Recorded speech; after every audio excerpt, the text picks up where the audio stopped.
Today we are going to start a new topic, that is electric potential energy of a system of charges.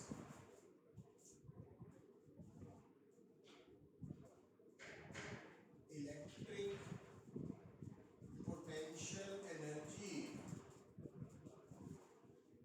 of a system of charges.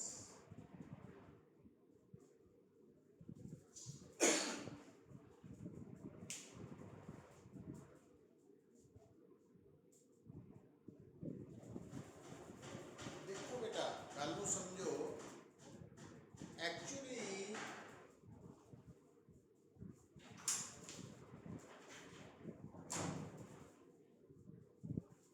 जो potential energy का concept है बेटा,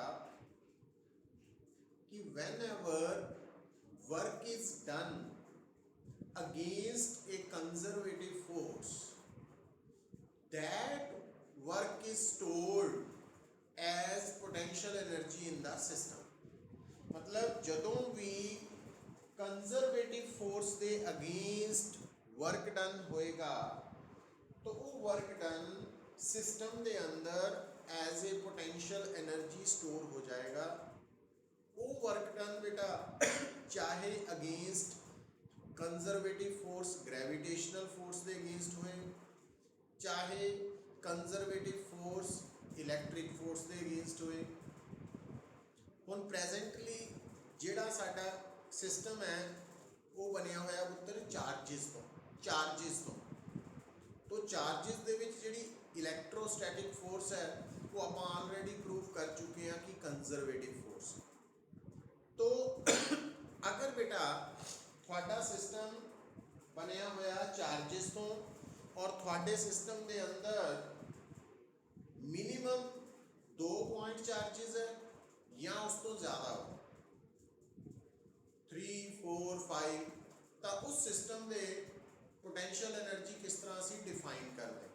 तो वो देखो बेटा कि अगर डेफिनेशन की गल करिए तो electric potential energy of a system of charges is defined as work done, total work done against the conservative force to form the system. इस सिस्टम नूं बनाने दे लई बेटा जो टोटल वर्क डन करना पिया अगेंस्ट द कंजरवेटिव फोर्स, वो system के अंदर स्टोर हो जाएगी इलैक्ट्रिक पोटेंशियल एनर्जी बन के। तो electric potential energy is equal to total work done, और ये जो W है that is the total work done against the conservative force electric force. इत्थे जिहड़ी चार्जिस के केस बेटा कंजरवेटिव फोर्स है वो है इलैक्ट्रिक फोर्स। हुण इस पॉइंट को समझने तो बाद बेटा अगर आप अगे नैक्सट प्रोसीड करते हैं तो देखो थोड़ा जो सिस्टम है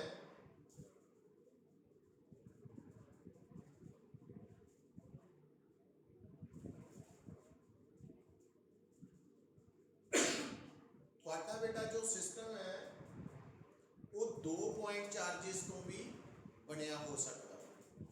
मतलब थोड़े सिस्टम के अंदर 2 पॉइंट चार्जिस है। से किहड़े चार्जिस है Q1, Q2, Q1 is lying at point A, Q2 is lying at point B, और इन 2 पॉइंट चार्जिस के विच बेटा सेपरेशन जो है वो R। मतलब आज तो बाद अगर थोड़े सामने सिस्टम ऑफ 2 पॉइंट चार्जिस है और पॉइंट चार्जिस दो किहड़े है Q1 एंड Q2, दोनों दे विच सैपरेशन R है, और थानू कोई बोले कि इस सिस्टम की इलैक्ट्रिक पोटेंशियल एनर्जी की एक्सप्रैशन की होएगी, तो उहदे लई बेटा अगर असी डेरिवेशन करनी है तो असी की मान लेना कि initially starting before the formation of this system, इस सिस्टम के बनन तो पहला जदों ये सिस्टम नहीं सी तो इस सिस्टम को बनाने वाले दोनों पॉइंट चार्जेस जो है ना Q1 एंड Q2 वो इस सिस्टम के कॉन्स्टिट्यूएंट चार्जेस है जिन्हों तो मिलके बनया सिस्टम। तो असी एज्यूम कर लेना कि इस दो चार्जेस जिहड़े है constituent charges of the system ये इनिशियली कितने है इनफिनिटी के, मतलब before the formation of the system ये जो कॉन्स्टिट्यूएंट चार्जेस है ये असी एज्यूम कर लेने हैं थ्योरेटिकली कि ये इनफिनिटी ते लाई कर रहे हैं। अच्छा हुण इस सिस्टम को बनाने के लिए बेटा ये जिहड़े दो कॉन्स्टिट्यूएंट चार्जेस है ये असी इमेजिन कर सकते हैं कि 1 बाय 1 भी इनफिनिटी तो रिस्पैक्टिव पोजीशंस ते लिआंदे गए या इकट्ठे भी आ सकते हैं। तो असी काम को ईजी करने के लिए बेटा की मान लेना कि जिहड़ा साडा सिस्टम दो चार्जेस तो बनया वा, एक चार्ज है Q1 दूसरा है Q2, Q1 चार्ज की पोजीशन ए है, Q2 चार्ज की पोजीशन बी है। तो असी मान लेना कि इनिशियली ये दोनों point charges before the formation of system infinity थे, तो इनफिनिटी ते मान लेना। हुण बेटा सैकेंड स्टैप की करना तुसी कि इन्हां विचों Q1 नूं असी फर्स्ट ऑफ ऑल इनफिनिटी तो ए शिफ्ट किया। तो जदों तुसी बेटा इनफिनिटी तो Q1 नूं शिफ्ट करके ए ते लैके आए बेटा, तो तुसी की देख रहे हैं डायग्राम दे विच कि Q1 तो पहला कोई भी चार्ज नहीं है, बिफोर Q1 कोई चार्ज नहीं है। इसका मतलब जिहड़ा पहला सब तो पहला पॉइंट चार्ज Q1 है जदों असी इहनूं इनफिनिटी तो ए ते लैके आ रहे हैं तो no work is to be done, कोई वर्क नहीं करना पैना। क्यों नहीं करना पैना? क्योंकि वर्क डन तो करना पैंदा वा अगेंस्ट सर्टन फोर्स, और इत्थे तां Q1 तो पहला कुछ भी नहीं है, खाली है, सब कुछ वैक्यूम है। तो इसका मतलब Q1 के ऊपर कोई फोर्स लगाने वाला ऑलरेडी एग्जिस्ट नहीं कर रहा, तो Q1 को शिफ्ट करने दे कोई वर्क नहीं करना पैना। तो इट मीनस फर्स्ट चार्ज को इनफिनिटी तो ए तक लियाने कोई वर्क नहीं करना पैना, नंबर 1।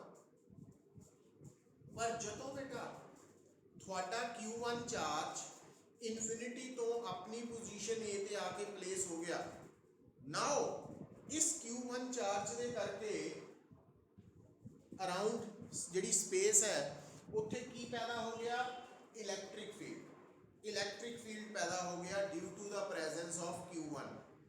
हुण पुत्र जदों आपां दूसरे चार्ज Q2 नूं इनफिनिटी तो B शिफ्ट करना, हुण जदों आपां सैकेंड चार्ज नूं इनफिनिटी तो B शिफ्ट करना है ना, then work has to be done against the electric field or electric force due to Q1। जिहड़ा Q1 का इलैक्ट्रिक फील्ड है उस इलैक्ट्रिक फील्ड ने Q2 ते फोर्स लगानी है, इलैक्ट्रिक फोर्स। इस करके Q2 चार्ज नूं इनफिनिटी तो B पोजीशन शिफ्ट करने के लिए वर्क करना पएगा। और ये गल तुहानूं याद आ गई कि जदों कोई चार्ज बेटा किसी दूसरे चार्ज के इलैक्ट्रिक फील्ड च शिफ्ट हुंदा वा, जदों कोई भी point charge external electric field च शिफ्ट हुंदा तो उन्होंने शिफ्ट करने के लिए कितना वर्क करना पैंदा, तुहानूं याद है ना। तो अगर असी किसी चार्ज को ए तो B शिफ्ट करते हैं in the external electric field तो वर्क होंदा Q0 into VB minus VA। हुण तुसीं नोट करो हुण जिहड़ा Q2 चार्ज है जदों ये इनिशियल इनफिनिटी तो B शिफ्ट होएगा तो इनू इनफिनिटी तो B शिफ्ट करने के लिए वर्क डन कितना करना पड़ेगा, तो शिफ्ट होने वाला चार्ज Q2 है इंटू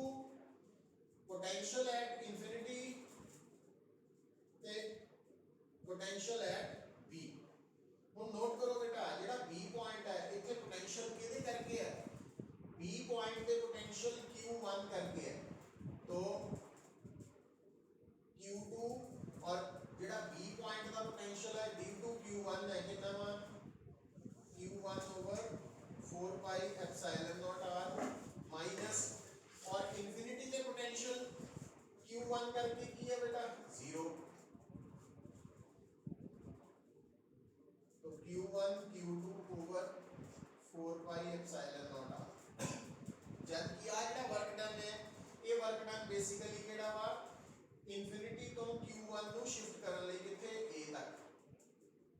ਔਰ ਕਿਉਂਕਿ ਜਿਹੜਾ Q1 ਚਾਰਜ ਹੈ ਇਹ ਜਦੋਂ ਇਨਫਿਨਿਟੀ ਤੋਂ A ਸ਼ਿਫਟ ਹੋ ਰਿਹਾ ਤਾਂ ਉਸ ਤੋਂ ਪਹਿਲਾਂ ਕੋਈ ਵੀ ਐਕਸਟਰਨਲ ਇਲੈਕਟ੍ਰਿਕ ਫੀਲਡ नहीं है तो कोई वर्क नहीं करना पएगा। तो ये ਜਿਹੜੇ ਦੋਨੋਂ वर्क करने पए ਇਹਨਾਂ ਦਾ ਜਿਹੜਾ टोटल सम है वो है वो ਜਿਹੜਾ टोटल वर्क है that is stored in the system as electric potential energy। तो टोटल वर्क डन आ जाएगा बेटा इन्फिनिटी टू A वाला प्लस इन्फिनिटी टू B वाला, दिस इज 0 और आ Q1 Q2 over 4 pi epsilon not R है। तो total work done आ गया Q1 Q2 over, तो बाय डेफिनेशन ये वर्क डन पोटेंशियल एनर्जी के बराबर है।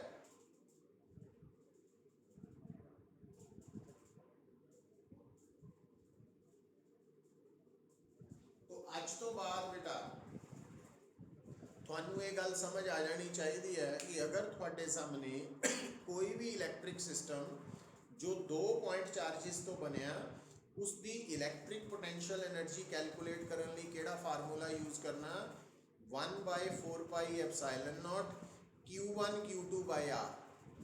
तो ये फार्मूला। और फिर बेटा क्योंकि इलैक्ट्रिक पोटेंशियल स्केलर क्वांटिटी है तो स्केलर फार्मूला ਨੂੰ यूज़ करते वक्त ਜਦੋਂ ਉਹਦੇ ਚ ਵੈਲਿਊਜ਼ ਸਬਸਟੀਟਿਊਟ ਕਰਨੀਆਂ ਵਿਦ ਪ੍ਰੋਪਰ ਸਾਈਨ ਕਰਨੀ।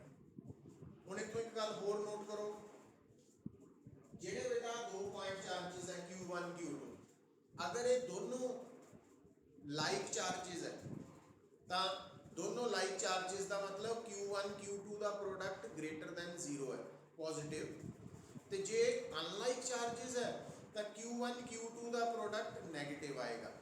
ਇਹਦਾ मतलब अनलाइक चार्जेस अगर मान लो ਤੁਹਾਡਾ सिस्टम 2 लाइक चार्जेस तो ਬਣਿਆ ਤਾਂ उस सिस्टम ਦੀ इलैक्ट्रिक पोटेंशियल एनर्जी पॉजिटिव है, और अगर 2 अनलाइक चार्जेस तो ਬਣਿਆ ਤਾਂ ਤੁਹਾਡੇ उस इलैक्ट्रिक सिस्टम ਦੀ पोटेंशियल एनर्जी नेगेटिव होएगी।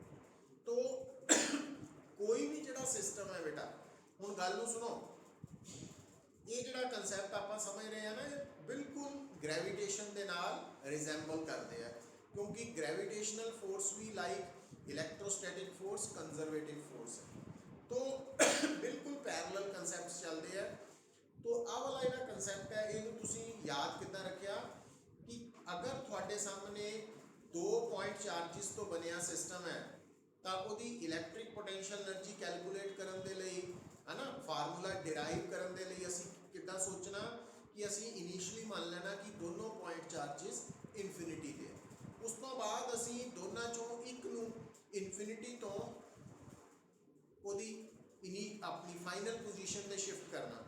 जिहड़ा पहला चार्ज शिफ्ट होना ना उहदे लई कोई वर्क नहीं करना पैना क्योंकि उस तो पहला कोई एक्सटर्नल इलैक्ट्रिक फील्ड एग्जिस्ट नहीं कर रहा। पर जिहड़ा दूसरा चार्ज शिफ्ट होएगा बेटा तो दूसरी चार्ज नू शिफ्ट करन दे लई work has to be done. क्यों? क्योंकि जिहड़ा सैकेंड चार्ज है ना वो पहले चार्ज के कारण पैदा हो चुके इलैक्ट्रिक फील्ड च शिफ्ट हो रहा वा, तो work has to be done against the electric force. तो उहदे लई वर्क करना पैना। और तुहानू ये याद रखना पैना कि जदों तुसी किसी भी पॉइंट चार्ज नू एक्सटर्नल इलैक्ट्रिक फील्ड च शिफ्ट करते हैं तो वर्क डन का फार्मूला किहड़ा नोट करना, तो जिहड़ा चार्ज शिफ्ट हो रहा इनटू फाइनल पॉइंट का पोटेंशियल माइनस इनिशियल पॉइंट का पोटेंशियल। हुण जिहड़ा फाइनल पॉइंट का पोटेंशियल है वो B पॉइंट है Q2 लई, तो Q2 लई जिहड़ा B पॉइंट है उत्थे पोटेंशियल Q1 करके है ना, और Q2 लई इनिशियल पॉइंट इन्फिनिटी है और इन्फिनिटी का पोटेंशियल 0 है, तो वो वैल्यूज पुट करके आपां फार्मूला रिजल्ट। और लास्ट ते रिजल्ट की निकलिया कि अज तो बाद अगर मेरे सामने 2 पॉइंट चार्जेस तो बनया सिस्टम है ਉਹਦੀ पोटेंशियल एनर्जी कैलकुलेट करने ਲਈ ਕਿਹੜਾ फार्मूला यूज़ करना Q1 Q2 over 4 pi epsilon not R simply R square cube नहीं है R। और इस फार्मूला ਨੂੰ यूज़ करते वक्त हर वैल्यू दी विद प्रॉपर साइन सब्सटीट्यूशन करनी। तो ये है बेटा regarding electric potential energy of a system of 2 point charges. Anish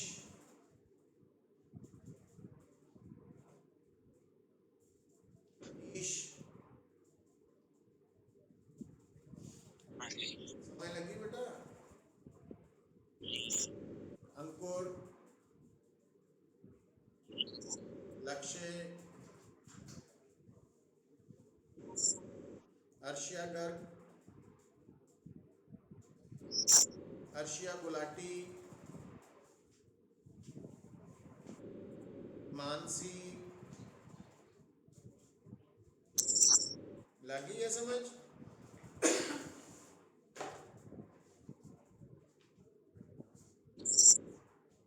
हम देखो बेटा, हम अगर आ जाए for a system of 3 point charges, for a system of 3 point charges लिखो। तो ए है for a system of 2 point charges. तो अगर 2 की जगह बेटा 3 पॉइंट चार्जेस है,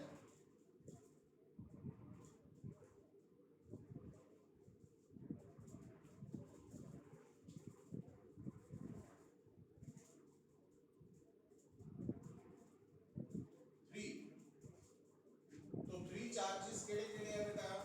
suppose at point A charge है Q1,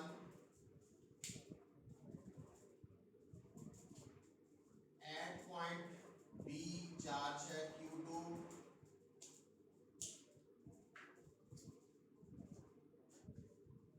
and at point C charge है Q3। नाउ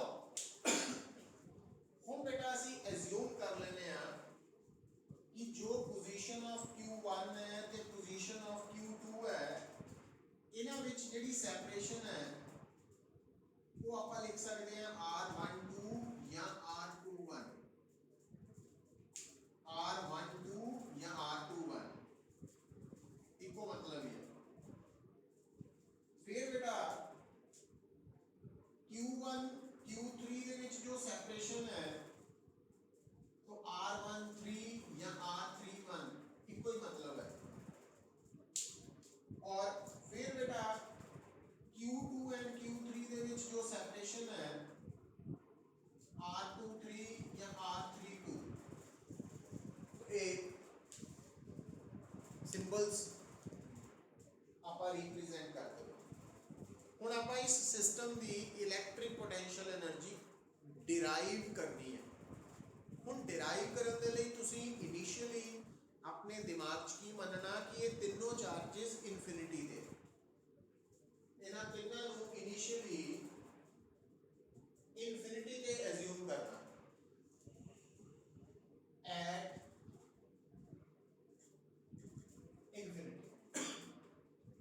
ਹੁਣ ਸਭ ਤੋਂ ਪਹਿਲਾਂ ਆਪਾਂ ਸੀਰੀਅਲ ਆਰਡਰ ਦੇ ਅਕੋਰਡਿੰਗਲੀ ਚੱਲਦੇ ਆ ਨਾ, ਜਿੱਦਾਂ ਮਰਜ਼ੀ ਹੋ ਸਕਦਾ। ਵੈਸੇ ਤਾਂ ਆਪਾਂ ਮੰਨ ਲੈਣਾ ਕਿ ਸਭ ਤੋਂ ਪਹਿਲਾਂ ਇਨਫਿਨਿਟੀ ਤੋਂ Q1 ਚਾਰਜ ਸ਼ਿਫਟ ਕੀਤਾ ਗਿਆ ਫਰੋਮ ਇਨਫਿਨਿਟੀ ਟੂ A। तो ਜਦੋਂ ਅਸੀਂ ਇਨਫਿਨਿਟੀ ਤੋਂ Q1 ਨੂੰ ਸ਼ਿਫਟ ਕਰਕੇ A ਤੇ ਲੈ ਆਂਦਾ, ਤਾਂ ਤੁਸੀਂ ਕੀ ਨੋਟ ਕਰ ਰਹੇ ਆ बेटा, क्योंकि Q1 ਤੋਂ ਪਹਿਲਾਂ ਆਲਰੇਡੀ ਕੋਈ ਵੀ ਚਾਰਜ ਨਹੀਂ ਹੈ, तो ਇਹਦਾ मतलब ਜਿਹੜਾ Q1 ਚਾਰਜ ਸ਼ਿਫਟ ਹੋ ਰਿਹਾ ਨਾ, ਉਹ ਕਿਸੇ ਵੀ ਇਲੈਕਟ੍ਰਿਕ ਫੀਲਡ 'ਚ ਸ਼ਿਫਟ ਨਹੀਂ ਹੋ ਰਿਹਾ। ਇਹਦਾ मतलब no work has to be done during the shifting of charge Q1 from infinity to A। ਇਸ ਕਰਕੇ ਜਿਹੜਾ ਪਹਿਲਾ ਵਰਕ ਡਨ ਹੈ ਉਹ ਇਨਫਿਨਿਟੀ ਤੋਂ A ਤੱਕ ਦਾ ਉਹ 0 ਹੋ ਜਾਣਾ। ਉੱਥੇ ਲੌਜਿਕ ਲਿਖ ਦੇਣਾ, because no external electric field has been existing before the during the shifting of first charge Q1। Second point बेटा, ਹੁਣ ਜਦੋਂ ਤੁਹਾਡੇ ਸਾਹਮਣੇ Q1 A ਤੇ ਆ ਗਿਆ ਤਾਂ Q1 ਦੀ ਪ੍ਰੈਜ਼ੈਂਸ ਨੇ ਉਹਦੇ ਆਲੇ ਦੁਆਲੇ ਇਲੈਕਟ੍ਰਿਕ ਫੀਲਡ ਪੈਦਾ ਕਰਤਾ ਵਾ। ਹੁਣ ਬੇਟਾ ਜਦੋਂ ਸੈਕੰਡ ਚਾਰਜ ਫਰੋਮ ਇਨਫਿਨਿਟੀ ਤੋਂ B Q2 ਸ਼ਿਫਟ ਹੋਣਾ, so work has to be done against the shifting of this charge. क्यों? क्योंकि ये ਜਿਹੜਾ Q2 चार्ज है ना, ये शिफ्ट हो रहा in the electric field produced by Q1। तो ਉਹਦੇ ਲਈ वर्क डन कितना लिखोगे पुत्र ਤੁਸੀਂ?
पोटेंशियल एनर्जी का फार्मूला क्या आ जाएगा, U is equal to total work done.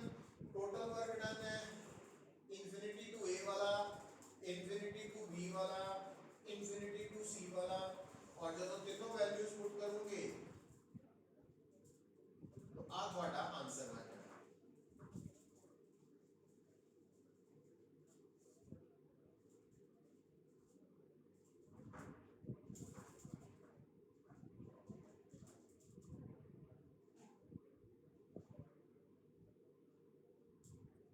Sorry हाँ 1 2 हो चुका, तो एक कर लेना 2 3 और एक 1 3।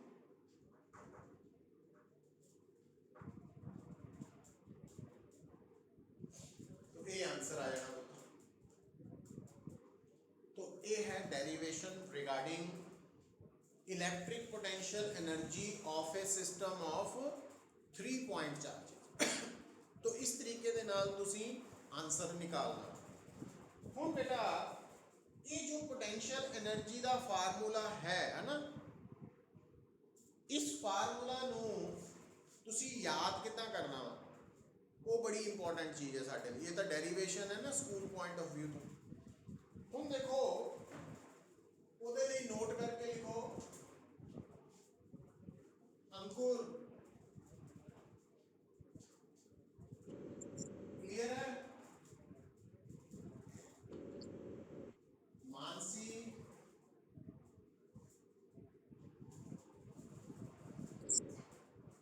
अर्शिया कर, अर्शिया गुलाटी, अनीश, लक्ष्य, क्लियर है पुत्र सारे ना। हुण देखो अज तो बाद अगर थोड़े सामने एक सिस्टम है जिस सिस्टम के अंदर 2 और more than 2 point charges given है, 2 या 2 तो ज़्यादा, 2 तो ज़्यादा 3 4 5 हो सकते, इस तो ज़्यादा नहीं होने प्रैक्टिकली, बट जिन्ने मर्जी हो जान तुसी घबराना नहीं है। की करना की है मैं हूँ दसन लगा। और ये सेम कंसैप्ट बेटा ग्रेविटेशनल पोटेंशियल एनर्जी लिए भी एप्लीकेबल होंदा। तुसी की करना बना देखो, मान लो आ एक चार्ज है Q1, आ चार्ज है Q2 से, आ चार्ज है Q3 और आ चार्ज है बेटा Q4। ठीक है। हुण अगर मैंने कोई कहे कि इस सिस्टम की जो कि 4 पॉइंट चार्जेस तो बनया वा, यदि इलेक्ट्रिक पोटेंशियल एनर्जी कैलकुलेट करो। इलेक्ट्रिक पोटेंशियल एनर्जी कैलकुलेट करने का मतलब है कि इस सिस्टम नू बनाने दे विच जिन्ना वर्क डन करना पिया अगेंस्ट द इलेक्ट्रिक फोर्स वो कैलकुलेट करो। तो मतलब मैनू इदा भी क्वेश्चन आ सकता, calculate the work done to form this system और electric potential energy of this system, क्योंकि इलेक्ट्रिक पोटेंशियल एनर्जी की है work done to form the system. ये याद रख लेना तुसी। अच्छा हुण बेटा तुसी की करना, जिन्ने भी चार्जेस दिते हों तुसी नंबरिंग कर लेनी है कि first point charge, second point charge, third fourth, इदा नंबरिंग कर लेनी। नंबरिंग करन तो बाद बेटा तुसी फर्स्ट पॉइंट चार्ज दी बाकियां नाल पेयरिंग कर देनी। पेयरिंग जिदा कि जड़ा फर्स्ट पॉइंट चार्ज है इसकी पेयरिंग सैकेंड नाल भी कर लेनी, यदि पेयरिंग फोर्थ नाल भी कर लेनी, यदि पेयरिंग थर्ड नाल भी कर लेनी। मतलब मैं थानू दस रहा, हम गल नूं ध्यान नाल बड़े आराम नाल सुनना कि अगर मेरे सामने दो तो ज़्यादा पॉइंट चार्जेस गिवन है और मैनू बोलिया जाता calculate electric potential energy of the system, या मैनू बोलिया जाता calculate work done to form the system. तो वर्क डन सिस्टम बनाने च कैलकुलेट करो, तो तुसी की करना, पहला तो पॉइंट चार्जिस की नंबरिंग कर लेनी। पॉइंट चार्जिस की नंबरिंग करने तो बाद जिहड़ा पहला पॉइंट चार्ज है उसका पेयर बना लेना बाकी पॉइंट चार्जिस नाल। जिद्दां कि इत्थे कुल 4 पॉइंट चार्जिस है बेटा, तो मैं पहले का सैकेंड नाल, पहले का थर्ड नाल, पहले का फोर्थ नाल पेयर बना लिया। उस तो बाद तुसी की करना, फर्स्ट और सैकेंड दे विच डिस्टेंस नोट करना। डिस्टेंस नोट कर लिया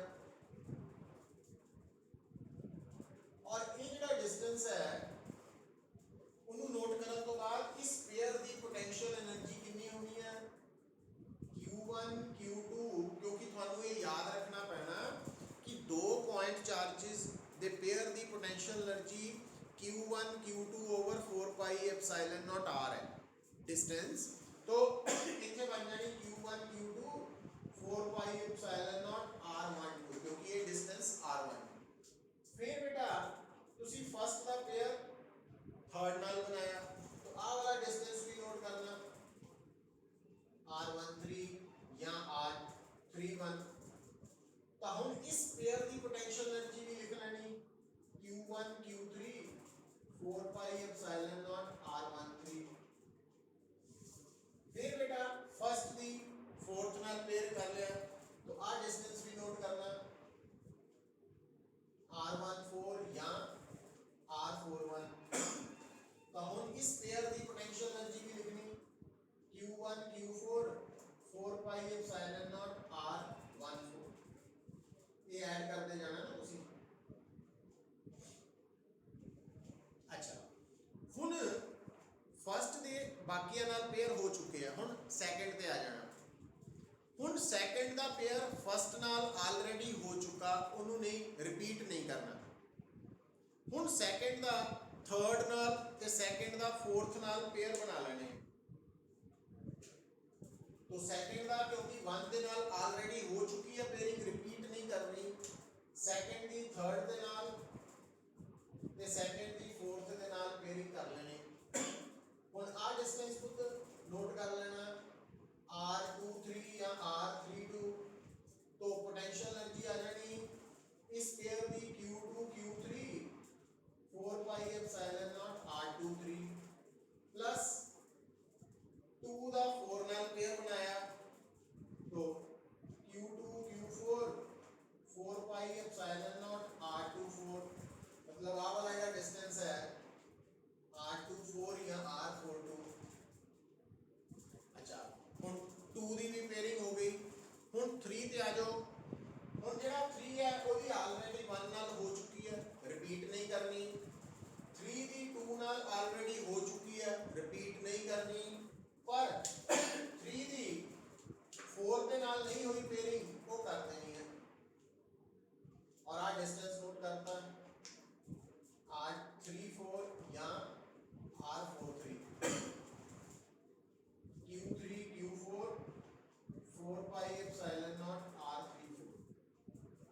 अच्छा, वो 4 दी 1 नाल भी पेयरिंग हो चुकी है, 4 दी 2 नाल भी, 4 दी 3 नाल, रिपीट नहीं करना। तो आ ਜਿਹੜੀਆਂ 6 ਟਰਮਸ ਹੈ ਉਹਨਾਂ ਨੂੰ ਸਮ ਲੈ ਕੇ ਜੋ ਆਨਸਰ ਆਣਾ ਤੁਹਾਡਾ ਉਹ potential energy of this system आ जाएगी। बस ख्याल ये रखना कि जो ये फार्मूला न्यूमेरिकल च यूज करने हैं तो विद प्रॉपर साइन सबस्टिट्यूशन होनी है ना। जेडे चार्जिस प्लस है वो प्लस, जेडे माइनस है माइनस देना। तो इस तरीके दे नाल तुसी किसी भी system of charges the potential energy calculate कर सकते हैं। तो ये पॉइंट लगा समझ अर्शिया गुलाटी?